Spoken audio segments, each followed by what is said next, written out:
On Great Escapes, we're going to travel the wilderness on the hunt for unique architectural design. I'm Colin McAllister. And I'm Justin Ryan. We're designers and have travelled the globe renovating houses and adding our own unique flair to other people's homes. Now, we love the great outdoors and the idea of embracing the wilderness into your home. And in fact, just how far people will go to achieve precisely that. Building an escape in the woods presents magnificent opportunities for individual design, but also unique challenges to work in harmony with the surroundings. Add to that an extreme climate, from blistering hot summers to teeth-chattering winters, and these escapes must combine splendor with functionality. We're going to explore properties that take that challenge head-on as we investigate homes that celebrate the landscape and work with the environment in interesting and distinctive ways.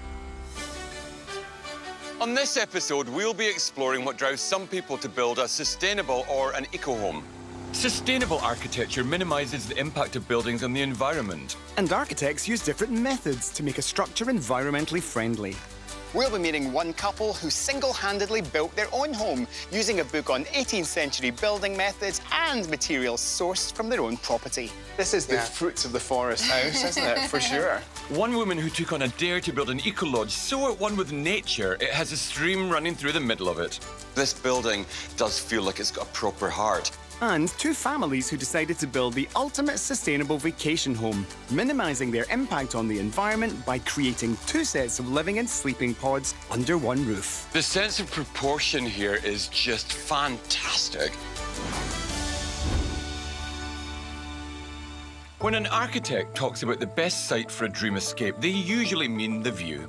But that was not the case when homeowners Rick and Wendy Roman found this 50-acre wooded lot. They knew that it actually had to have enough trees and stones to build their new home. Which I think takes sustainability to a whole new local level. With absolutely no building experience between them, Rick and Wendy decided to give up their city life and give homesteading a try. When we think of homesteading, we picture 19th century pioneers, but modern-day homesteading has its roots in the self-sufficiency movement of the 1960s. Homesteaders do as much as they can to live off-grid, and in Rick and Wendy's case, building their own dream log cabin complete with handmade furniture. Hey, you guys. Hey, how you doing? Hi, nice to see you. You've got an incredible place here, and it's so exciting to visit. It's absolutely stunning. You've built your home using materials that you've cropped from the land. That's right. Everything here has come from your 50-odd acres. And it's a post and beam, right? It's a post and beam house. It's a construction method called pièce sur pièce, which means piece on piece. Okay. And it's a short log construction. We picked this method because we knew the two of us could actually handle the material. We were able to lift all these logs by ourselves. So neither of you actually had experience of construction at all? No. No, we didn't. No. I mean, a little painting business, putting myself through university, but that was the extent of it. And it was pre-internet, so we weren't Googling our information. We did find an incredible book which showed us some techniques to modernize the connections using routers and plywood splines and that kind of thing. While we did research and learned as much as we could from books, a lot of it was trial and error. How did you make the first step and take it from ambition to reality? We thought the key was that if we could be mortgage-free, we could have a freer life. And so how do you do that? Good way to be. You build your own house. You do. You use materials from the land. We came up on one of our vacations. We took our 2-week vacation when we were still working. Came up here in the middle of the winter because it's the best time to harvest your trees and less damage to the environment. And we cut all our trees at that point, about 150 trees. We left them in place because it was winter time. And next spring, we'd quit our jobs. And we came up here full time. We bought ourselves an old tractor. And we started hauling them out of the forest with this tractor. How long did it take to build a place like this? 2.5 years from the time we started until the time we were able to move in. Okay. You two had a shared dream, and you put that dream together with your own four hands. And we're still together. And you're still together. You're still after smiling. all of this time. Exactly. Yeah, I know. It's fantastic. I'm dying to have a look inside, can we? Yes, would you like to let's see do that. inside? Please. Let's go in. Oh, now what's not to love? Come on. This is just incredible. Everything here is local. Everything in this house is from the land. Pretty much as much as we could. So the log walls are cedar, the beams are spruce, The ceiling is pine, the floor is birch.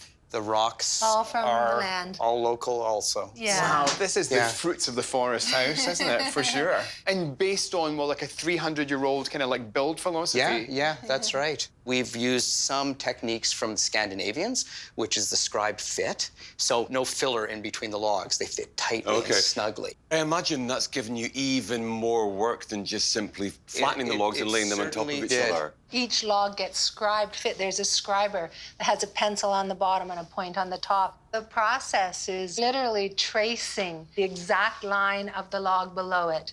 Then that log gets turned over. It's rough cut with a chainsaw between those lines. And then we take a mallet and chisel to take it right down to the line. So in the end, there's a little bump in the log below. The log on top will be shaped exactly to fit.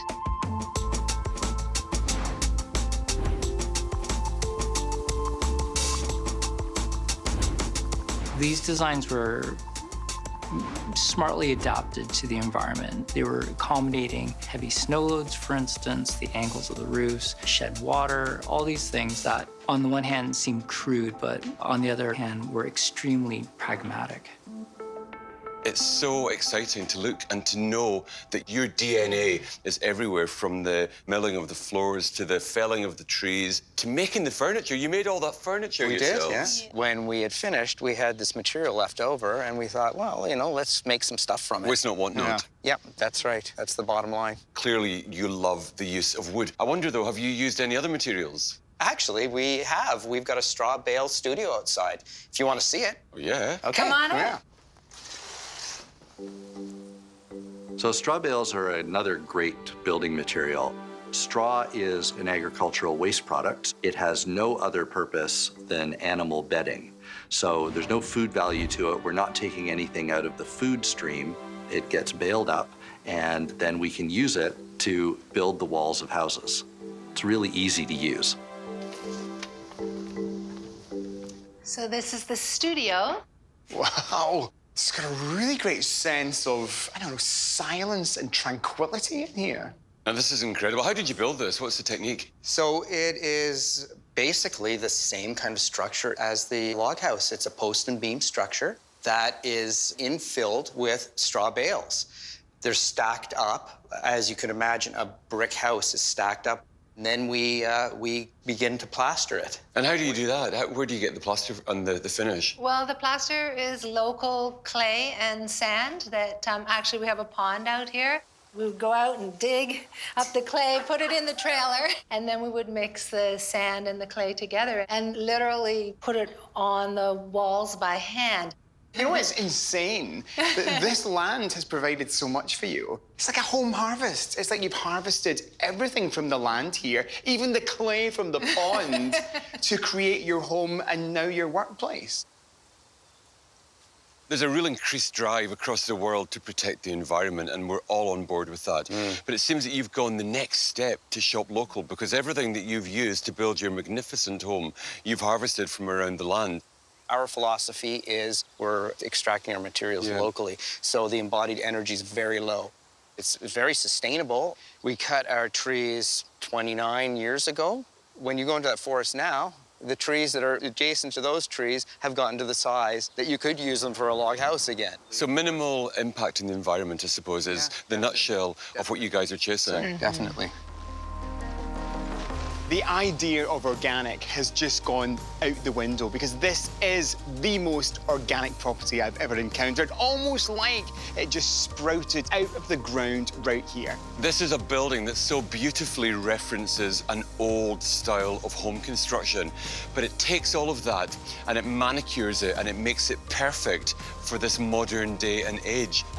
The idea that you don't use more than you actually need, you don't waste anything, and that everything that you need for your future could be right under your feet.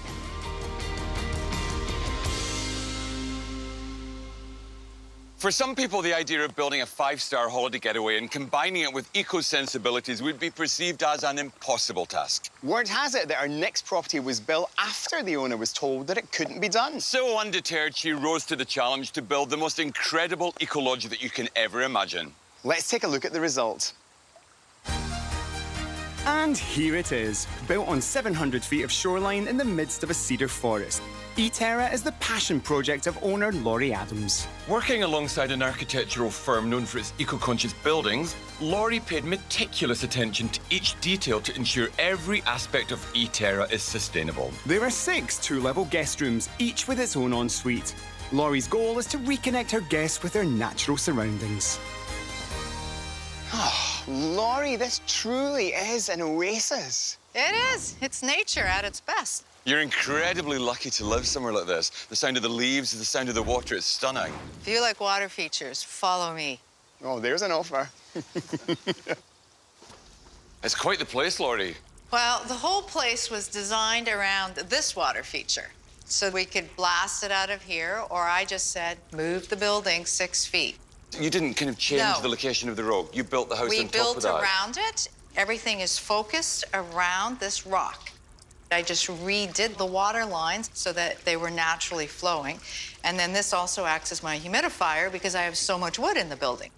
This building does feel like it's got a proper heart.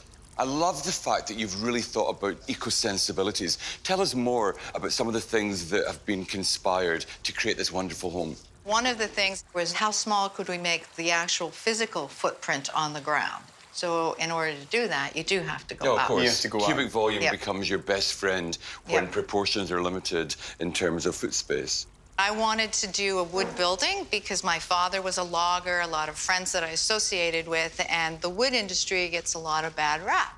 You know, we're not supposed to cut down trees.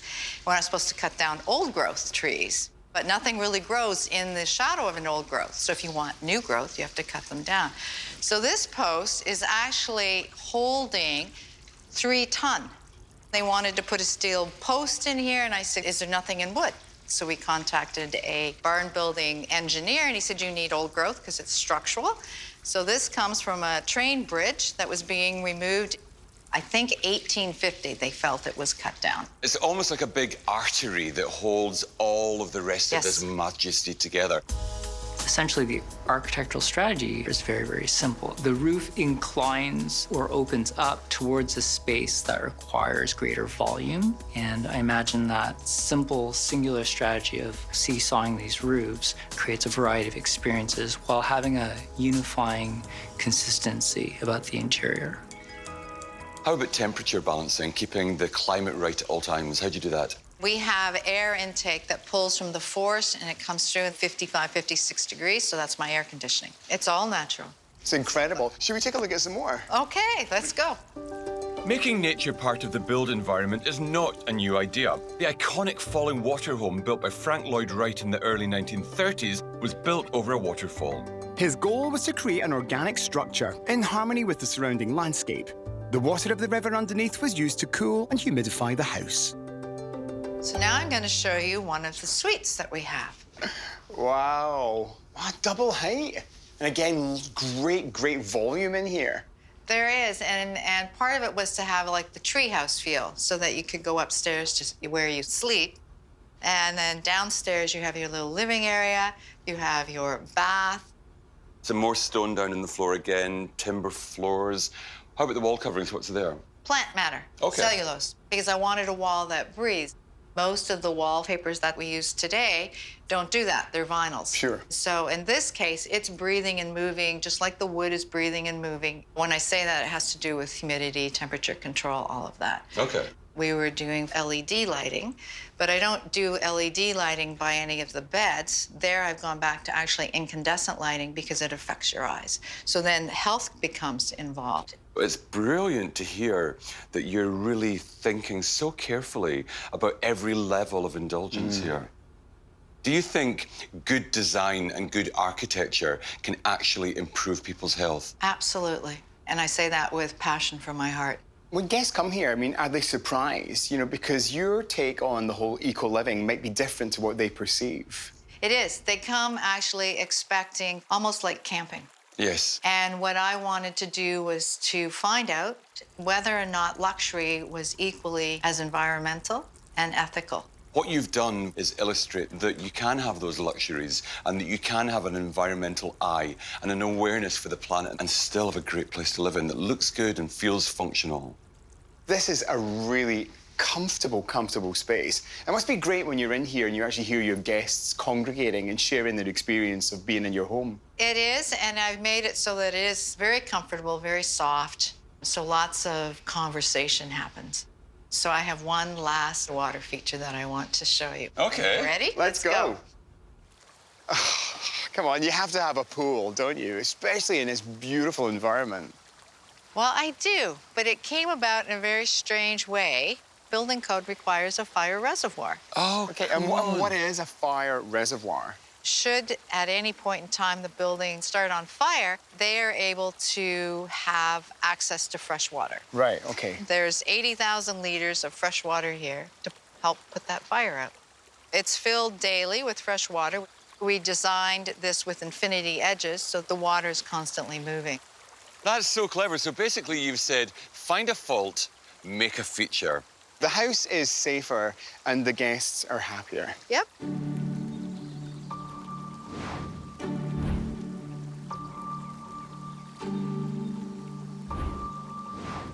I think the architectural merit of a building such as this is there's a passion here, and you very skillfully created that template so that anybody that visits can leave refreshed, bettered, and enhanced. I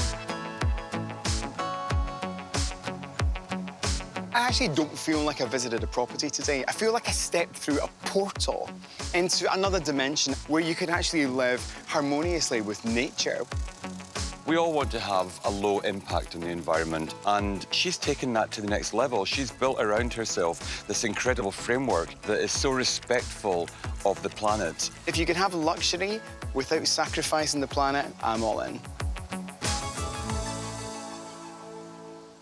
I don't know about you, but when I think of vacations, I really think of spreading right out. Oh, absolutely. The last thing you'd want to do is be living on top of each other. However, our next homeowner had a very different idea to that. She decided to share a home with friends, and they built it together, and now living side by side, they've created perfect harmony.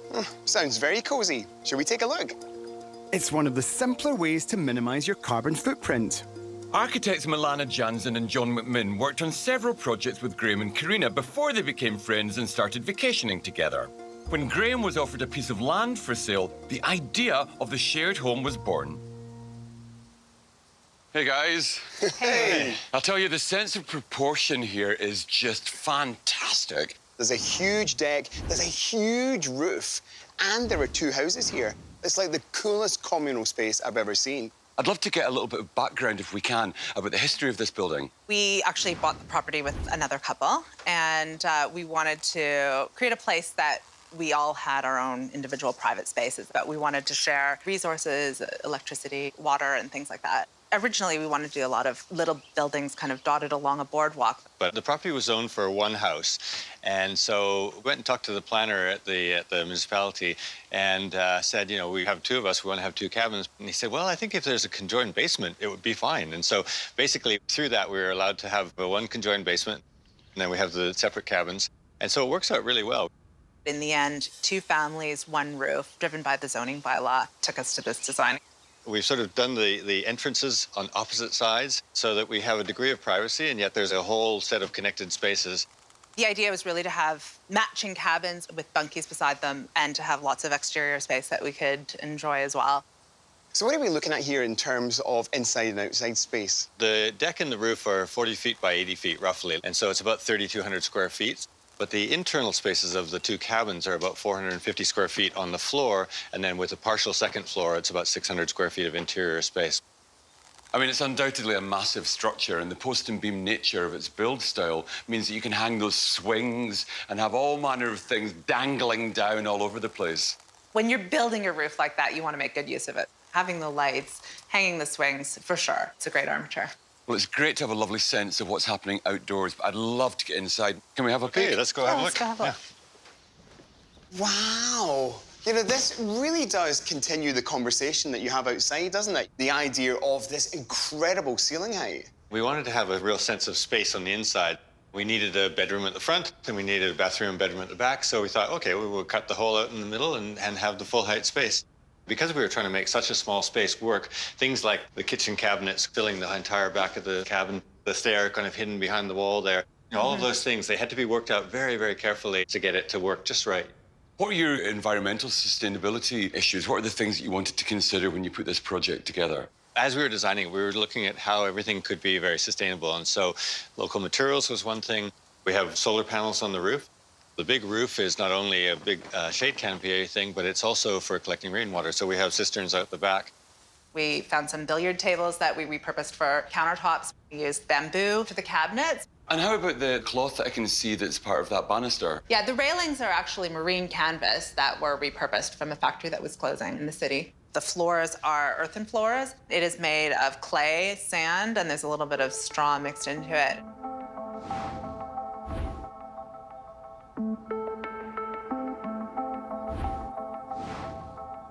So we've seen space number 1. We'd love to see what happens on the flip side. Can we have a look? Let's go and have a look. Let's go. Living in a shared house like this is quite sustainable, building to the size you actually need. The pods under the larger roof give you the exact size you need as a living pod. So the extra space on the decks under the roof are providing all of that bonus living space that doesn't have to be heated and cooled.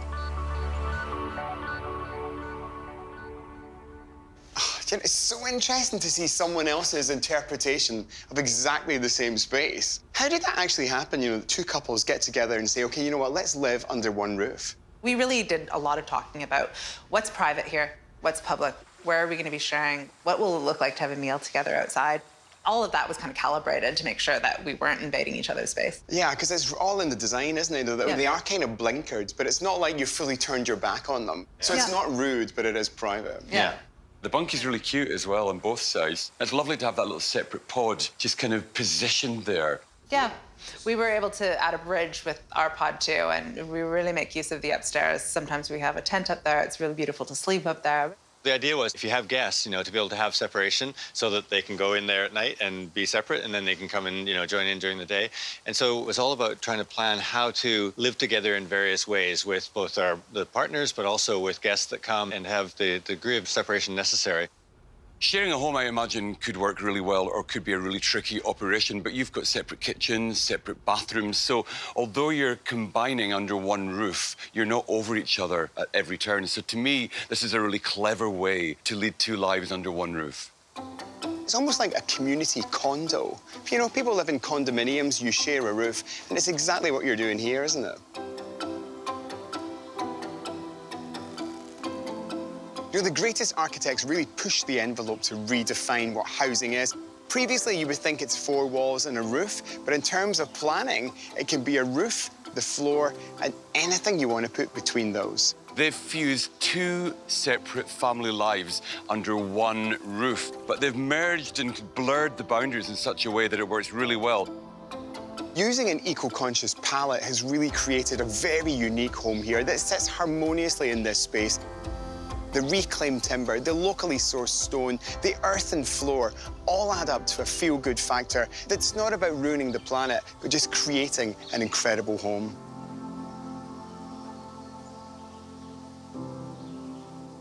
We've been exploring what drives people to create an eco or sustainable home. We visited 3 very individual properties that all demonstrate you do not have to sacrifice the planet to create your own personal escape. First up, the Homestead, a really interesting property put together by Rick and Wendy. They totally redefined what it is to shop local by creating their home out of the very ground it was built on. The Eco Lodge, built by Laurie, one of the things that really caught my attention was the clever use of water everywhere you looked, proving that luxury and sustainability can go hand in hand. House number 3's communal living shows you that 2 budgets are better than 1 when it comes to realising your eco-home dream. Using sustainable items and recycling all adds up to an equation that's all about the planet and style at the same time. 3 fascinating but essentially very different eco-homes, but they have one thing in common. They're all great escapes.